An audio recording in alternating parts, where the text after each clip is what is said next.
my channel. Tonight we're going to be making banana bread, which I am very, very excited about. So here I'm going to show you, these are not ripe bananas. You're not going to want to use these for this recipe. You want something that looks like this, something that you really don't want to eat. At least I don't want to eat. These make perfect banana bread. They're sweet and they are mushy and they're really just fantastic. So I'm going to go ahead and take out my little bowl, and I'm going to be using a new little whisk that I got recently from my partner. He bought me an immersion blender and it came with a little whisk attached to it. So we're going to start by measuring out our sugar. This is just a plain white granulated sugar, and this is a cup. I'm just going to put the bag to the side here and bring our bowl back over. And in this bowl, we're going to put our butter. This one was a mixture of a couple of different butters that needed to come together, so that's why it's melted like that. I don't recommend melting the butter. You're trying to cream it, not melt it, but this was necessary to be melted. I just overcooked it a little bit. And then this is the other butter, and this one is actually vegan butter. So I just measured it. I just scooped it out and measured it as it was. And then we're going to put in our sugar. And we're going to use this little whisk I was talking about. It's fantastic. I love it so much. And we're going to put the sugar in, and we're going to cream this all together. We're going to cream this all together.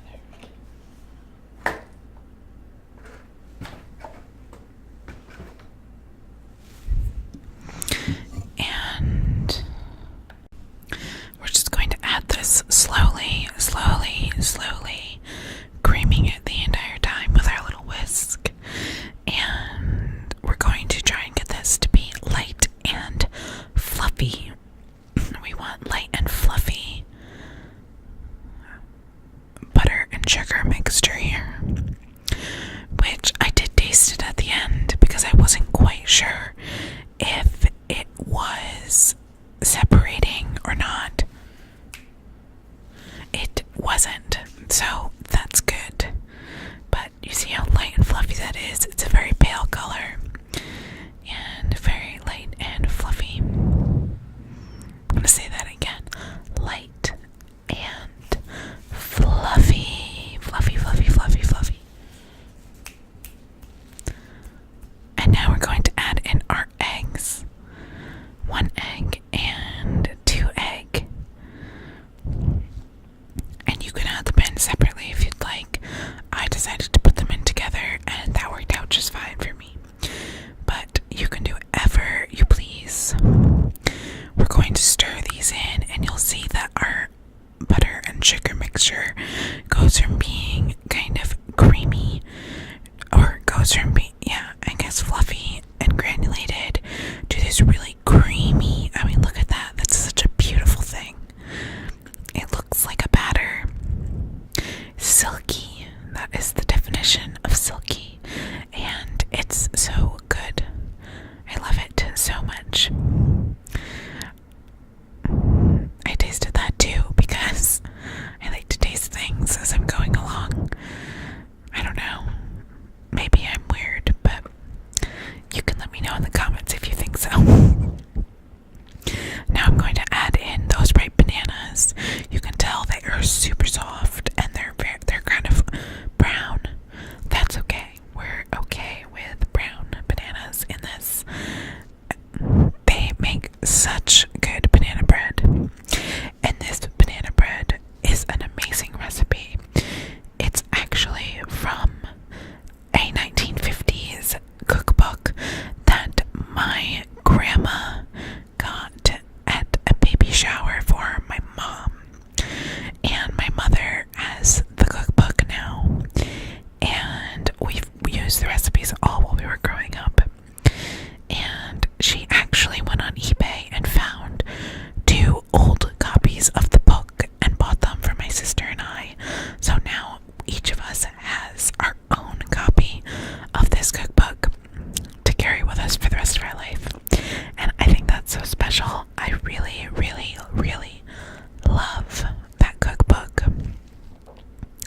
So you see, because those bananas are soft, they blended right in, which is great.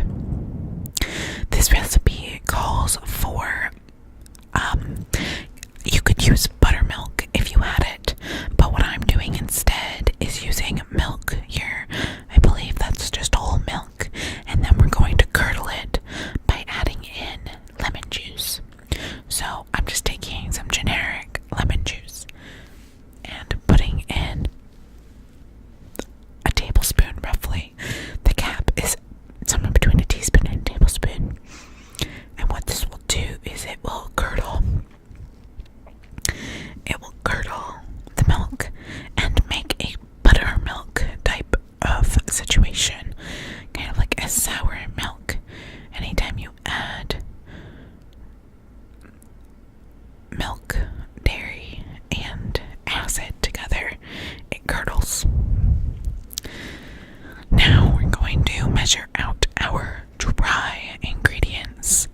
So that would be our flour. Remember to have fluffy, fluffy, fluffy, fluffy, fluff, fluff, fluff, fluff, fluff, fluff, fluff, fluff, fluff, fluff,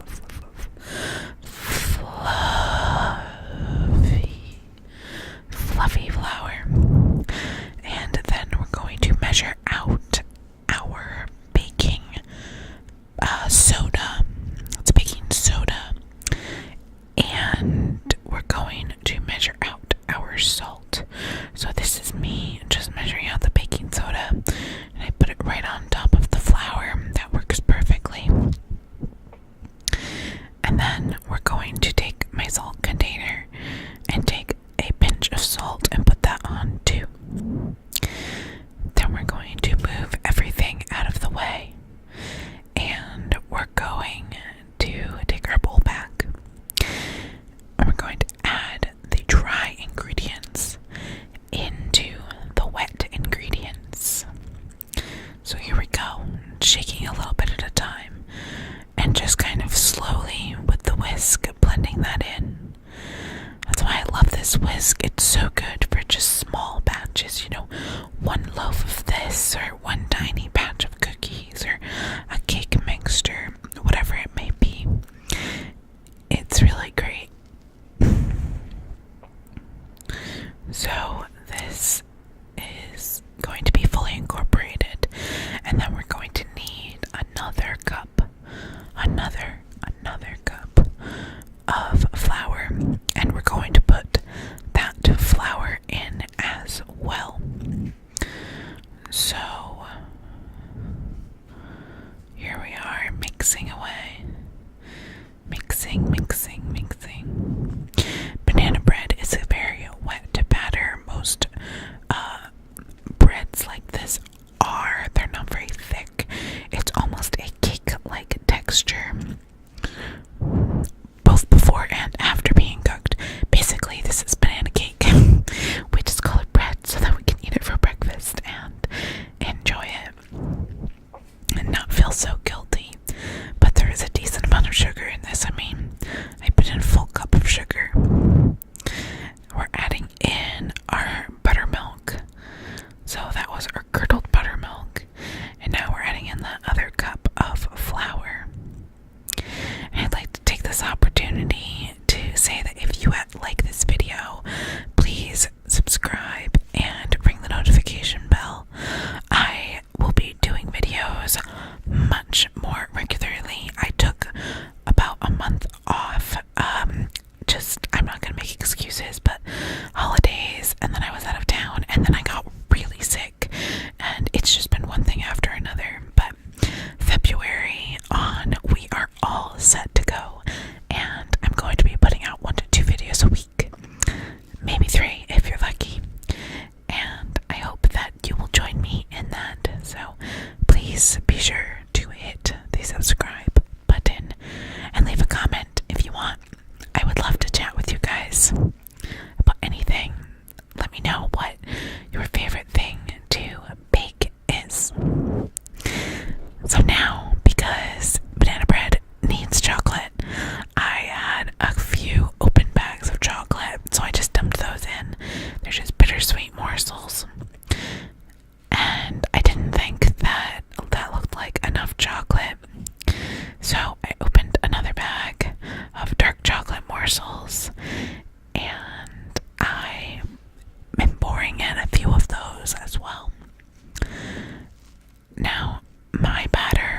is